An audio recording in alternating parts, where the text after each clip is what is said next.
আসসালামু আলাইকুম। এই টিউটোরিয়ালে আমরা কথা বলবো টাইপ টুল নিয়ে। ইলাস্ট্রেটরের টুলবারে আমরা দেখতেছি এখানে একটি টাইপ টুল আছে। আমরা জানি এটি একটি গ্রুপ টুল, আর এই টাইপ টুলের আন্ডারে আরো অনেকগুলো টুল আছে। তো আমরা আজকে চেষ্টা করব এখানে যে আরো 6টি টুল আছে সবগুলো বিষয় নিয়ে একটি একটি করে কথা বলার জন্য। আমরা দেরি না করে শুরু করতেছি। প্রথমে আমার যে অপশনটি আছে সেটি হচ্ছে টাইপ টুল। এই টাইপ টুলে ক্লিক করার পর যদি ইলাস্ট্রেটরে আমি এখানে ক্লিক করলাম, তাহলে আমি দেখতেছি আমার একটা কার্সার মুভ করতেছে। অর্থাৎ আমি এখানে যদি কিছু লিখি তাহলে আমি লেখাটা দেখতেছি। এখন লেখার ফন্ট গুলো অনেক ছোট আকারে। আমাকে যেটা করতে হবে, যখন আমি টাইপ টুলে কিছু লিখলাম, লেখার পরে একটি ওয়ার্ড লেখার পরে আমি দেখতেছি যে আমার এখানে উপরের দিকে আমার একটা সাব মেনু আছে যেখানে লেখা আছে ক্যারেক্টার। অর্থাৎ আমার এই ফন্টের স্টাইল হচ্ছে এটা রেগুলার, তারপর এটা হচ্ছে ফন্ট সাইজ। আমি এখান থেকে ফন্ট সাইজটাকে জাস্ট বাড়িয়ে নিলাম, ঠিক আছে। ফন্ট সাইজটাকে আমরা ধরে এখান থেকে 36 করে নিলাম।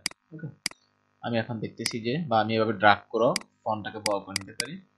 তো এখানে আমি জাস্ট লিখলাম বাংলাদেশ।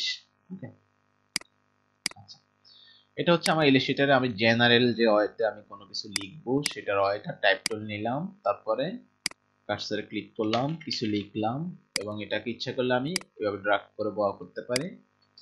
আর এটার আমি যদি ফন্ট স্টাইল চেঞ্জ করতে চাই, ক্যারেক্টার এখান থেকে আমি বিভিন্ন ফন্ট স্টাইল ইউজ করতে পারি, লেখা বিভিন্ন ফরম্যাট ইউজ করতে পারি, রেগুলার, ইটালিক, বোল্ড, অনেকগুলো অপশন আছে। এখানে হচ্ছে আমার ফন্ট সাইজটা।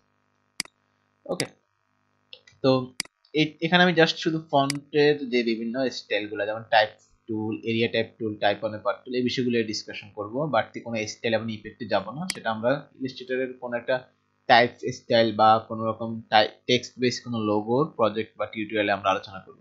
ওকে, তো এটা হচ্ছে জাস্ট আমি বেসিক লিখলাম, বাংলাদেশ শব্দটা লিখলাম এই টাইপ টুলটা দিয়ে। এখন আমরা দেখব এর পরবর্তী যে টুলটার নাম এরিয়া টাইপ টুল। এটার কি কাজ? এরিয়া টাইপ টুল। আচ্ছা, এরিয়া টাইপ হচ্ছে আমি কোনো কিছু লিখবো, তবে সেটা নির্দিষ্ট কোনো এরিয়ার মধ্যে। অর্থাৎ এখানে আমি কি করলাম, বাংলাদেশ শব্দটা লিখলাম, ঠিক আছে। আমি যদি এটার পাশে আরো কিছু লিখি যে আই লাভ মাই কান্ট্রি, ওকে,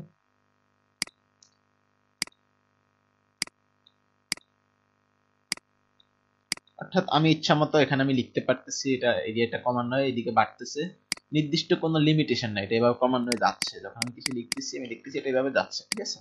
তার মানে এটা হচ্ছে জাস্ট আমি জেনারেল ভাবে টাইপটা করলাম।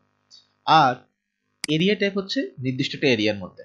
আমরা একটু দেখি, আমি এখান থেকে জাস্ট একটা রেক্টেঙ্গেল টুলটা ধরলাম। ওকে, একটা রেক্টেঙ্গেল আমি এখানে আঁকলাম। আঁকার পর এবার আমি জাস্ট এরিয়া ট্যাব টুলে ক্লিক করলাম, করার পর এখানে এসে আমি একটা ক্লিক করলাম। এখন খেয়াল করেন,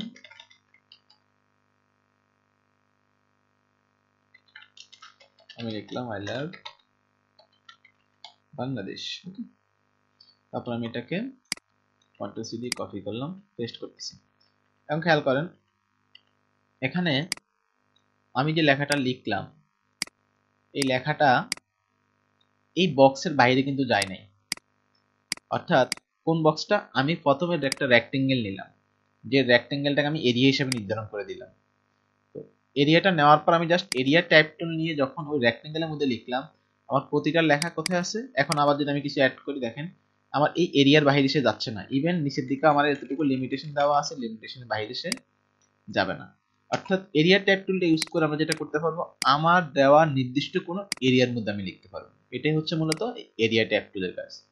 ওকে, তারপর 3 নম্বর যে অপশন সেটা হচ্ছে টাইপ অন এ পাথ টুল। আচ্ছা, টাইপ অন এ পাথ টুলটা কি? 3 নাম্বার টুলটা হচ্ছে type on a path tool. Path অর্থ হচ্ছে পথ।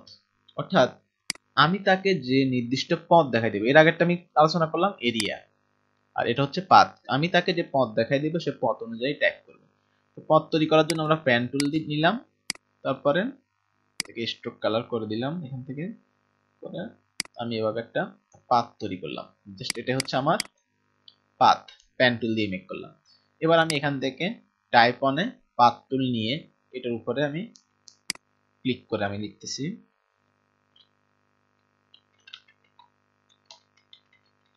Bangladesh is my motherland. ওকে, খেয়াল করলে আমরা দেখতেছি যে আমার লেখাটা আমার পেন টুল দিয়ে আমি যে পাতটা তৈরি করছি সেম পাতটা অনুযায়ী আমার লেখাটা চলে আসছে। যেভাবে আমি পেন টুলটা এখান থেকে এভাবে বাঁকা করলাম সেই অনুসারে আমার লেখাটা অগ্রসর হয়েছে। এটাই হচ্ছে মূলত পাত টুলের কাজ। আমরা বিভিন্ন সময় বিভিন্ন কাজে বা স্টাইলে দেখতে পাই যে আঁকাবাঁকা লেখা বা তার এরিয়া অনুযায়ী লেখাগুলো গেছে, তার একটা ডিজাইন অনুযায়ী লেখাটা গেছে। এই কাজটা আমরা খুব সহজে এখান থেকে টাইপ অনে পাত টুল দিয়ে করতে পারি। ওকে, 4 নাম্বার যে অপশনটা সেটা হচ্ছে ভার্টিক্যাল ট্যাগ টুল। ভার্টিক্যাল ট্যাগ টুলটা নিয়ে আমি যদি এখন এখানে কিছু লিখি, সেম ভাবে আমি আবারও লিখলাম বাংলাদেশ। এখন দেখেন লেখাটার ক্ষেত্রে আমার সাধারণত আমি যখন কোন জেনারেল ট্যাব টুল দিয়ে লিখি তখন আমার লেখাটা কোন দিকে হচ্ছে, এদিক দিকে যাচ্ছে ক্রমান্বয়ে। যখন কোনো কিছু লিখতেছি ক্রমান্বয়ে এদিকে বাড়তেছে। আর ভার্টিক্যালটা হচ্ছে কি উপর থেকে নিচের দিকে যাচ্ছে। এটাই হচ্ছে আমার ভার্টিক্যাল টুলের কাজটা। ভার্টিক্যাল ট্যাব টুল নিলাম, কিছু লিখলাম, তাহলে লেখাটা উপর থেকে নিচের দিকে যাচ্ছে। তাহলে এটা হচ্ছে আমার ভার্টিক্যাল টাইপ টুলের কাজ। ওকে, পরবর্তী টুলটা হচ্ছে ভার্টিক্যাল এরিয়া টাইপ টুল। অর্থাৎ এই যে কমান্ডটা আমি কথা বললাম যে এরিয়া টাইপ টুল, এরিয়ার মতোই, তবে সেটা কি হবে এভাবে পাশাপাশি লেখা হবে না, ভার্টিক্যালি হবে। আমি দেখাচ্ছি। আমি একটা রেক্টেঙ্গেল নিলাম, তারপর নিলাম ভার্টিক্যাল এরিয়া টাইপ টুল, ঠিক আছে। এবার আমি এখানে নিয়ে যদি ক্লিক করি, আমি আবার লিখতেছি বাংলাদেশ, আমরা যে কোনো কিছু আমি লিখতেছি, খেয়াল করে আমি দেখতেছি যে আমার লেখাগুলা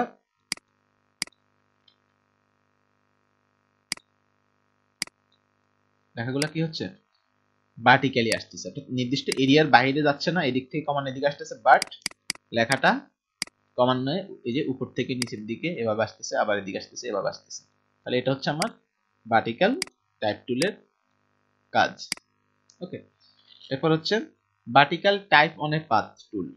পরবর্তী সর্বশেষ টাইপের আমার যে স্টাইলটি আছে এখানে 6 number, vertical type on a path টুল। অর্থাৎ ভার্টিক্যালি হবে তবে পাথ অনুযায়ী।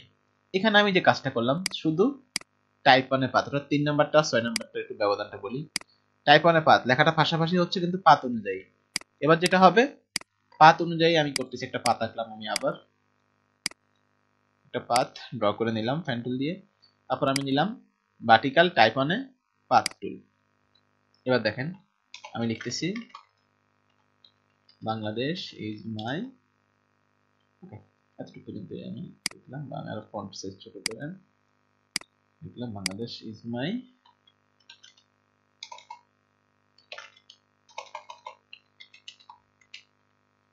কান্ট্রি, লিখলাম বাংলাদেশ ইজ মাই কান্ট্রি। এখন এটা আর এটা হচ্ছে জাস্ট আমার 3 নাম্বার অপশনটা, type on a path tool. Type on a path টুল এটা হচ্ছে আমার এই লেখাটা। টাইপ অন এ পাথ টুলে জাস্ট পাশাপাশি, তবে পাথ অনুযায়ী যাচ্ছে। আবার এটা সর্বশেষ যেটা সেটা হচ্ছে vertical type on a path টুল, অর্থাৎ পাথটা আমার ঠিকই আছে কিন্তু লেখাটা পাশাপাশি না দিয়ে লেখাটা উপর নিচে যাচ্ছে, উপর থেকে নিচে গেলে ভার্টিক্যালি যাচ্ছে। এই হচ্ছে আমার টাইপ টুলের যে 6টি স্টাইল, প্রতিটার আলাদা আলাদা বর্ণনা। Type tool, area type tool, type on a path tool, vertical type tool, vertical area type tool, vertical type on a path টুল। আমি 6টি বিষয় এখানে ডিসকাস করছি, আশা করি আপনারা বুঝতে পেরেছেন। যদি কোনো সমস্যা থাকে অবশ্যই কমেন্ট করে জানাবেন। ধন্যবাদ সবাইকে, ভালো থাকবেন সবাই।